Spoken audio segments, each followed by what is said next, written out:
کوئی بھی شخص جب گفتگو کرتا ہے، بات چیت کرتا ہے تو اس کی شخصیت کھلتی ہے۔ بڑا خوبصورت قول ہے کہ انسان کی شخصیت اس کی زبان کے نیچے چھپی ہوئی ہے۔ بالکل اسی طرح کوئی جب کمیونٹی یا گروہ یا اجتماعیت آپس میں بات چیت میں جو مشغول رہتے ہیں لوگ، تو اس سے اس قوم، اس اجتماعیت کی ذہنی سطح، ان کی فکری سطح، ان کی اپروچ کا اندازہ لگایا جا سکتا ہے۔ ہم جب اپنے اس تناظر میں اپنی صورتحال دیکھتے ہیں یہاں اپنی پاکستان کی سوسائٹی کی، تو ایک چیز بڑی واضح نظر آتی ہے کہ ہم بیشتر اوقات لوگوں کو ڈسکس کرتے رہتے ہیں اور شخصیات کو ڈسکس کرتے رہتے ہیں۔ شخصیات ہماری گفتگو کا محور ہوتی ہیں، ان کی خامیاں نکالی، ان کی خوبیاں نکالی، تعریف کی اور ان کے اوپر تنقیص اور تنقید اور یہ سارا۔ کسی مفکر نے کہا تھا کہ common people discuss people, average people discuss events and great people discuss ideologies. تو اس اعتبار سے ہمارا بیشتر وقت پرسنالٹیز کو ڈسکس کرنے میں لگتا ہے، اور وہ بھی یعنی اس میں بھی ایک گریڈنگ ہوتی ہے کہ پرسنالٹی کو آپ ڈسکس کر رہے ہیں۔ ہماری حالت تو یہ ہے کہ ہم جب کسی کو پسند کرتے ہیں، اس سے محبت کا اظہار کرتے ہیں، تو اس میں غلطی کو مانتے ہی نہیں، تسلیم ہی نہیں کرتے اور ایکسیپٹ ہی نہیں کرتے کہ کوئی یہ کہہ دے کہ اس میں کوئی کمی بھی ہے۔ ہم اس کو آسمان پہ لے جاتے ہیں، اور جس کو ناپسند کرتے ہیں اس کو شاید کوئی ہم ایک یعنی انتہائی لوئر لیول کے اوپر اس کو ہم کچھ تسلیم کرنے کو تیار ہی نہیں ہوتے۔ اس طرح کا یعنی آپ سمجھیں کہ ایک طرح کی یہ چیز ہمارے اندر ایک نسلوں کی اور صدیوں کی اور ایک طویل عرصے کی ذہنی غلامی کی ایک سمبل ہے اور اس کے سمپٹم ہے۔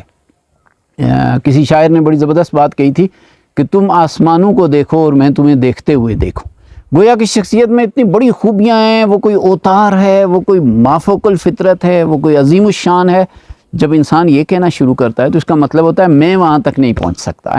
یعنی میں بڑا کمتر ہوں۔ جو آپ کسی شخصیت کو بہت زیادہ اٹھاتے چلے جاتے ہیں اور اس کے گن گاتے چلے جاتے ہیں، تو گویا اپنی خودی اور اپنی جو آپ کا سیلف ہے اس کو بہت نیچے لے کے جاتے ہیں۔ اور یہ ہمارا قومی رویہ ہے۔ بہت کم کہیں آپ دیکھیں گے ہم کہیں واقعات پر بات کرتے نظر آئیں گے، اور وہ جب واقعات پر بات کریں گے تو وہ بات بھی بڑی گری ہوئی ہوگی، یعنی کوئی ایسے واقعات نہیں کہ جو انٹرنیشنل لیول کے ہوں گے، نیشنل لیول کے ہوں گے، بلکہ معمولی نوعیت کے واقعات کے اوپر گھنٹوں بحثیں کریں گے، ادھر ادھر کی باتیں کریں گے۔ اور پھر جہاں تک تعلق ہے کہ کسی آئیڈیالوجی پر بات کریں، کسی فلسفے اور نظریے پر بات کریں، افکار پر بات کریں، نظریات کی گفتگو ہو، یہ تو میرے خیال میں بہت کم نظر آتا ہے، یا آلموسٹ آپ کہہ سکتے ہیں کہ یہ زیرو ہے ہماری سوسائٹی میں۔ اور یہ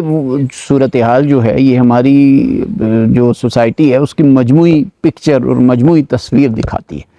تو نوجوان نسل سے بالخصوص میں درخواست کروں گا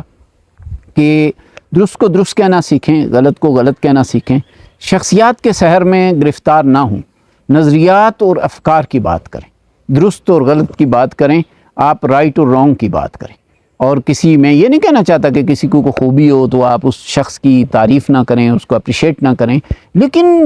آپ بھی تو کوئی چیز ہیں۔ آپ اپنے آپ کو مٹا ڈالتے ہیں کہ نہیں جی اس کی ہو سکتا ہے کہ اس کے آپ ڈریس اور اس کی ویئرنگ ٹیئرنگ پہ قربان چلے جائیں اور اس کے گن گاتے رہیں، مطلب یہ گرنے کی وہ سطح ہے کہ اس سے زیادہ گرا نہیں جا سکتا۔ تو اگر ہم نے اپنی یہ قومی سطح اور جن ملکوں کی ہم باتیں کرتے ہیں، جن اقوام کی ہم باتیں کرتے ہیں اور ان کے تعریف کرتے ہیں اور ان کے نظاموں کی اور ان کی سوچ کی، تو وہ اگر آپ دیکھیں تو بہت کم کہیں ہوگا ان کا اگر کوئی لیڈر ہوگا تو اس کے لیے جسٹ وہ ایک اگر اپریشیٹ کریں گے اور کہیں گے یہ خامی ہے تو خامی، دیٹس آل۔ کسی کو اوتار یا دیوتا بنانے کا فلسفہ اور فکر وہاں پہ نہیں ہے۔ یہ انسان ہمارے ہی جیسے انسان ہیں اس سوسائٹی کے اندر، یہ لیڈرز ہمارے ہی جیسے لوگ ہیں۔ ٹھیک ہے ان کے اچھے کو اچھا کہیں، ان کو آپ فالو کرتے ہیں، مگر بس اتنا ہی رہیں، کم از کم آپ کی بھی خودی ہے، آپ کا بھی سیلف ہے، اور پھر اپنے اندر خوبیاں پیدا کرنے کی کوشش کریں، خود آگے بڑھیں، خود لیڈ کریں، خود مقام حاصل کریں۔ اور پھر آخری بات وہی کہ آپ کوشش کریں کہ نظریات اور افکار اور جو ہے نا وہ ان چیزوں کو ڈسکس کریں تاکہ امت کے اور ملت کے ان مشکل حالات سے نکلنے کے رستے نکلیں، ان کو آپ ڈسکس کریں۔